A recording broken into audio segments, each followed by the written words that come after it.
तो सलमान जी, आप HVAC and AC का काम करते हुए कितना टाइम हो गया आपको? जी, मेरे को एसी का तो काम बहुत कम किया है। अच्छा। बाकी एचवीएसी के अंदर मैं किया हूँ। दो या तीन तीन चार प्रोजेक्ट के ऊपर काम किया हूँ सऊदी में, जो मेन मेन प्रोजेक्ट है। क्या क्या सिस्टम लगे हुए थे वहां पे? उधर लगा हुआ था चिल्लर में, तो मैं ज्यादा नहीं गया क्योंकि चिल्लर क्या है, वो थोड़ा दूर था। जो अच्छा। हमारा प्रोजेक्ट था ना, वो हाँ हाँ दूसरा हाँ। प्रोजेक्ट के अंदर था उसका। और अच्छा। बाकी उसमें एचयू वगैरह, एफयू वगैरह, क्रैक यूनिट वगैरह, इन लाइनों में मैंने कंस्ट्रक्शन लाइन में काम किया है। उनके ओके। अंदर पाइपिंग का काम किया है, लेआउट का काम किया है। हाँ। जो भी मतलब उसको कब बनाते हैं, बाईपास का वगैरह सारा सिस्टम का काम किया है। ओके।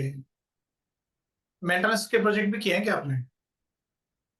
मेंटेनेंस में मैं इधर किंग साउथ यूनिवर्सिटी जो रियाद के अंदर है, प्रोजेक्ट वो फाइनल हो गया अभी। उसके अंदर मेंटेनेंस का काम किया 1 साल। अच्छा अच्छा, क्या क्या मेंटेनेंस करते थे वहाँ? मेंटेनेंस में तो यही है, एचयू का मेंटेनेंस करते थे।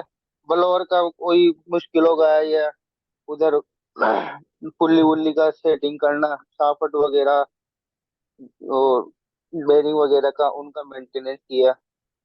और बाकी ये मेंटेनेंस के फिल्टर विल्टर साफ सफाई करने का, एचयू के एचयू के क्लीनिंग का। अंदर में एचयू के अंदर में मेंटेनेंस में अधिकतर प्रॉब्लम किस चीज का आता है?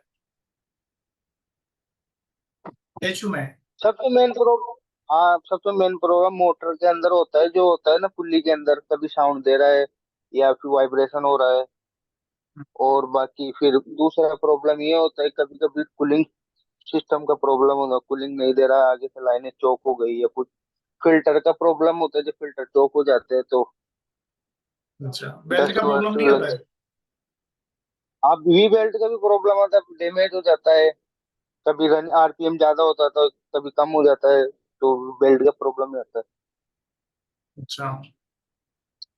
और 3 फेज सिस्टम के अंदर में जैसे आप पावर सप्लाई चेक करते हैं ना, एम्पियर वगैरह चेक करते हैं, तो कैसे चेक करते हैं? मैं इलेक्ट्रिशियन के, मैं पता नहीं है सर, इलेक्ट्रिशियन का तो हमारे साथ एक बंदा रहता था जो वीएफडी का वगैरह देखता था, मोटर वोटर का देखता था, नहीं पावर का नहीं, वैसा देखता नहीं था। कह रहा हूं मैं। आप HVAC टेक्नीशियन है, ठीक है ना? मेरे कहने का मतलब ये है कि अगर आप 3 फेज के पैकेज यूनिट पे जा रहे हैं, ठीक है, और उस पैकेज यूनिट में आपको चेक करना है कि कंप्रेसर में दिक्कत है या मशीन में दिक्कत है, दिक्कत कोई कंट्रोल पीसीबी में है या पावर सप्लाई का एनसीबी में है, सर्किट ब्रेकर में है, तो आप उन सब चीजों को जब चेक करते हैं तो 3 फेज पावर सप्लाई कैसे चेक करते हैं, एम्पियर कैसे चेक करते हैं? एम्पियर कैसे चेक करते हैं? एम्पियर एमपीए कैसे तो चेक करते हैं? मल्टीमीटर से चेक करते हैं सर। मल्टीमीटर से चेक कैसे?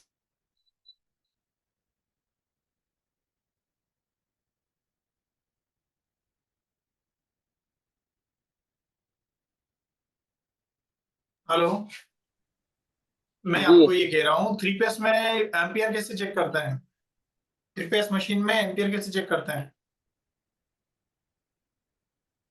वो मैं बता रहा हूँ ना, इलेक्ट्रिशियन का मेरे को सर नॉलेज नहीं है, मैं अरे तो यार, मेंटेनेंस के इलेक्ट्रिशियन से अंदर कोई ये। मतलब नहीं है, मेरी बात सुनो, इलेक्ट्रिशियन से इसका कोई मतलब नहीं है।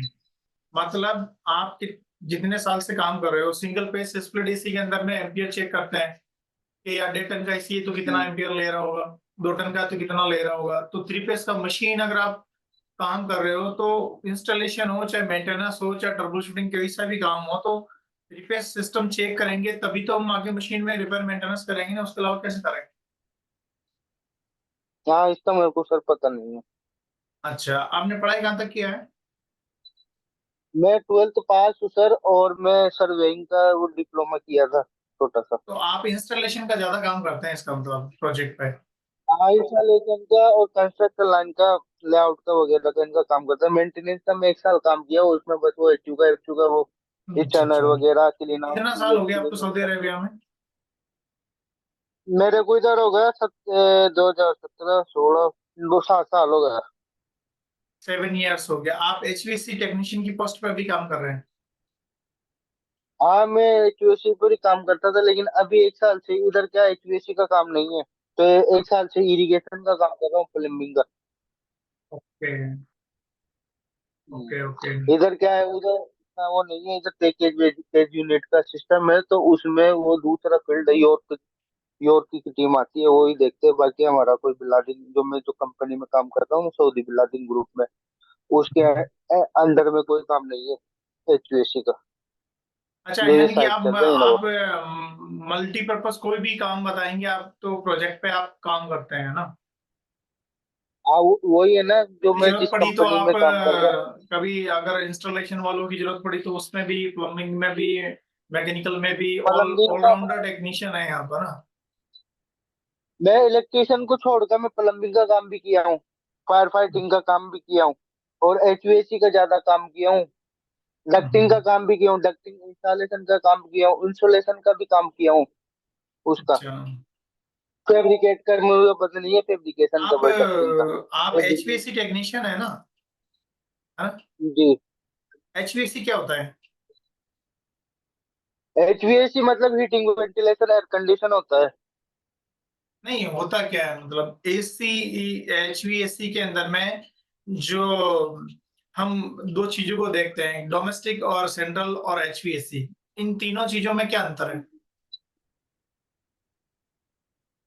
देखो, एचवीएसी तो वहां पर लगाया जाता है जहां पर गर्मियों के अंदर तो ठंड महसूस करवाना होता है, और हम्म, ठंडी के अंदर गर्म महसूस करवाना होता है। वहां पे हम प्लांट लगाते हैं एचवीएसी का। हम्म। और सेम एसी का बस सिर्फ ये पर्पज होता है, वो एयर कंडीशन होता है, यानी कि आपको गर्मियों में ठंडी देगी, लेकिन ठंडियों में गर्मी का इतना अनुभव नहीं करवाएगी। यार ब्रदर, आपको सीखने की जरूरत है इसमें। एक्चुअली क्या है, जो हीट एंड कूल मोड वाले एसी होते हैं वो हीटिंग भी देते हैं, कूलिंग भी देते हैं, समझ रहे हो ना? उसके लिए एचवीएसी का कोई जरूरत नहीं होता है। और बाकी पैकेज जैसी होते हैं, या पैकेज जैसी के अंदर में भी आप हीटिंग और कूलिंग दोनों यूज कर सकते हैं हीटर लगा के, ठीक है ना? हाँ, और वही तो चिलर्स लगता वगैरह है, है कई तो एसी में। हाँ, देखो क्या एचवीएसी के अंदर में क्या होता है, जो पूरा प्रोसेस ऑफ होता है ना, पूरा हीटिंग, वेंटिलेशन और एयर कंडीशनिंग का, वो पूरा process not only in high rise building, हम रेजिडेंशियल प्रोजेक्ट पे भी इस चीजों को यूज कर सकते हैं। हमारे घर पे क्या वेंटिलेशन की जरूरत नहीं होती है क्या? या फ्रेश एयर की जरूरत नहीं होती है, या एयर कंडीशनिंग की जरूरत नहीं होती है? तो जो जो जी। टेक्नोलॉजी है उसका नाम है एचवीएसी, ना कि कोई प्रोजेक्ट, ना कि कोई मशीन का नाम है, समझ रहे हो ना? मशीन का नाम नहीं है एचवीएसी, अच्छा सर। टेक्नोलॉजी का नाम है एचवीएसी। और उसमें लगने वाले जो मैकेनिकल इक्विपमेंट है, जिसमें हमारे जो अलग अलग चीजें आ जाती है फिर विस्तार से, बहुत सारी चीजें, जैसे बॉयलर सिस्टम हो गया, चिलर सिस्टम हो गया, एयर कंडीशनिंग में अलग अलग types of indoor outdoor HU FCU जो भी हो गए, डक्टिंग सिस्टम हो गया है ना, प्लम्बिंग वाले हो गए, वाटर वाले, जितने भी जो हमारा पूरा एक चिल्लर सिस्टम बैठता है, पूरा जो पूरा, हमको क्या लगता है कि सिर्फ चिल्लर प्लांट यूज होता है, उसी को हम एचवीएसी बोलते हैं। ऐसा नहीं है। जी। जी। तो सलमान भाई, आपसे और बात करेंगे और इस बारे में, और अ, आपसे इसके बारे में डिटेल से और बात कर लेंगे, जिसमें कि आपको आपका क्या आगे का क्या प्रोसेस वगैरह है इसके हिसाब से, है ना?